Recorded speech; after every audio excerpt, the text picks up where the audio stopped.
Então, pessoal, a leitura, a quantificação, ela é feita pelo valor do CT. Quanto menor o CT, o Cycle Threshold, o ciclo em que a amostra foi suficiente para ultrapassar o limite de detecção, maior a carga viral daquele paciente. Nós vamos considerar aquela pessoa positiva quando, no protocolo CDC, quando ela apresentar CT menor do que 40 para N1 e N2. E variando conforme o protocolo, pode ser CT 35, pode ser CT 38. Então tudo varia conforme o meu protocolo, o protocolo que eu estou utilizando. O protocolo CDC menor do que 40 para N1 e para N2.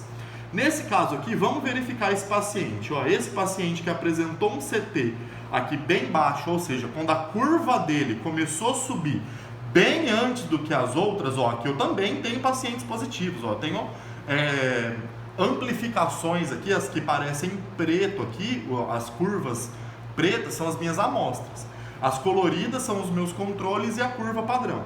Então aqui eu tenho mais de um paciente positivo, esse aqui está muito positivo.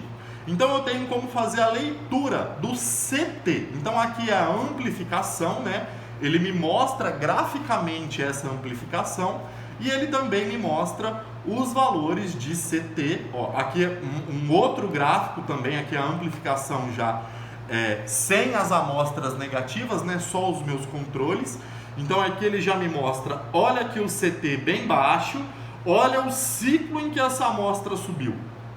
Olha o ciclo em que essa amostra subiu aqui, um ciclo bem baixo. No ciclo 20 já ultrapassou o limite de detecção. Ou seja, o CT dessa amostra é bem baixo. Então a gente tem como ver qual foi o CT dessa amostra. Então a gente tem como exportar isso aqui em uma tabela. Esse aqui é um resultado exportado, né? São resultados realmente que a gente utilizou do projeto, de placas do projeto. Então nós temos aqui valores de CT em ordem crescente. Então ele me mostra aqui a quantificação.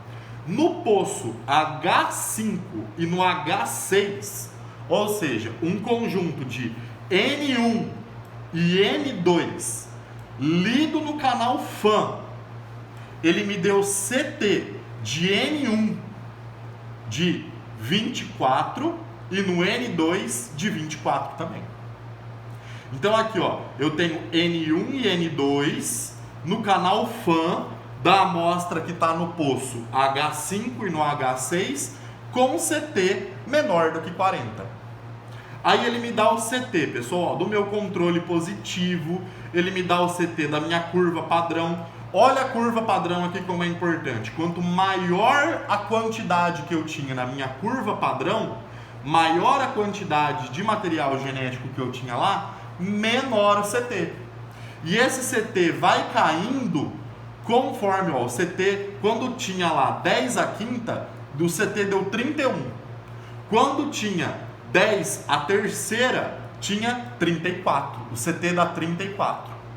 Ou seja, quanto mais DNA, mais amostra, maior a concentração do material genético que eu tenho naquela amostra inicial que foi aplicada, menor o CT. E por isso que a curva padrão ela é importante para fazer essa quantificação. Para quantificar, para fazer a quantificação absoluta, é importante eu ter a curva padrão. Para eu saber, primeiro, que a minha reação aqui deu certo, e para eu saber que naquela leitura eu tinha 10 a quinta, naquele ciclo eu tinha 10 a quarta, naquele ciclo eu tinha 10 a terceira. Quanto menor o ciclo, mais material genético tinha na minha amostra. Então aqui eu tenho amostras com CT, essa amostra deu CT N1 e N2, ela deu CT 24, aqui em cima eu tenho outras amostras, deu CT 37, CT 39, aí ele mostra para mim o poço que deu aquela leitura e qual foi o CT. O poço E2, o poço C11, o poço C11 ele é par do C12.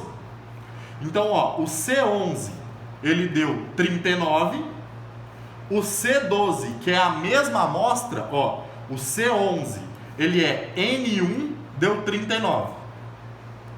O C12, que é o N2 da mesma amostra, também deu 39. Ou seja, esse paciente, ele é um paciente positivo. Por quê?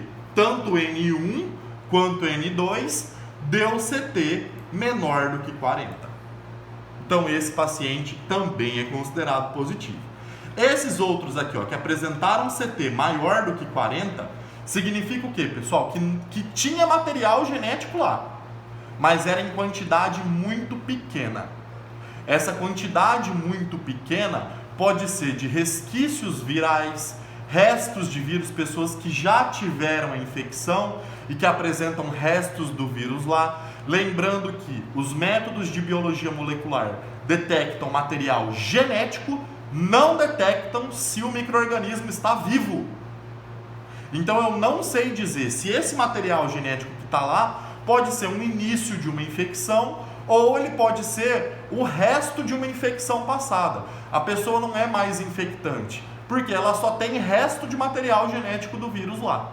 Não significa que ela está transmitindo o vírus, né? Nós acompanhamos pacientes aqui ao longo de 4 semanas e o paciente continuava com a PCR positiva por 4 semanas. Mas isso indica que a pessoa ficou 4 semanas eliminando o vírus ativo? Não. Significa que ela apresentava resquícios desses fragmentos de material genético que foram quantificados em quantidade suficiente para atribuir a ela um valor de CT positivo. Mas não significa que aquele vírus está vivo. Tem material genético lá? Tem, mas não significa que é viável. A gente considera o paciente positivo quando ele apresenta, primeiro, né, casa a epidemiologia com a clínica, né, se ele é contactante, se ele teve contato com alguém positivo, se ele apresenta sintomatologia clínica, e a gente também considera o valor do CT, no ciclo em que foi suficiente para atribuir o resultado positivo àquele paciente. Então isso, pessoal, é uma ideia, claro que é uma forma muito simples de eu conseguir passar isso para vocês. A gente tem muitos detalhes que são incluídos aqui também, mas eu queria que vocês tivessem essa ideia de como que esse diagnóstico ele é realizado, como os laboratórios maiores fazem isso em equipamentos automatizados, que fazem a extração, que fazem a amplificação de forma automatizada, robotizada. Existem laboratórios grandes que prestam, como a Fiocruz, por exemplo, no Rio de Janeiro, está prestando oferecendo esse diagnóstico, uma capacidade de testagem por dia muito grande, porque ela consegue fazer isso de uma forma mais automatizada. Esse é um equipamento que ele é um equipamento suficiente para fazer o diagnóstico, mas ele é um equipamento com capacidade limitada. Então ele demora 2 horas para fazer uma placa com 30 amostras. Então ele tem uma limitação analítica, mas tem como fazer isso em larga escala, em outros tipos de equipamentos, utilizando do mesmo princípio. O princípio é o mesmo para se atribuir o resultado àquele paciente positivo. Eu espero que eu tenha conseguido passar para vocês uma ideia de como esse diagnóstico foi feito, e eu fico à disposição dos senhores no caso de qualquer dúvida e no mais que eu puder esclarecer. Muito obrigado.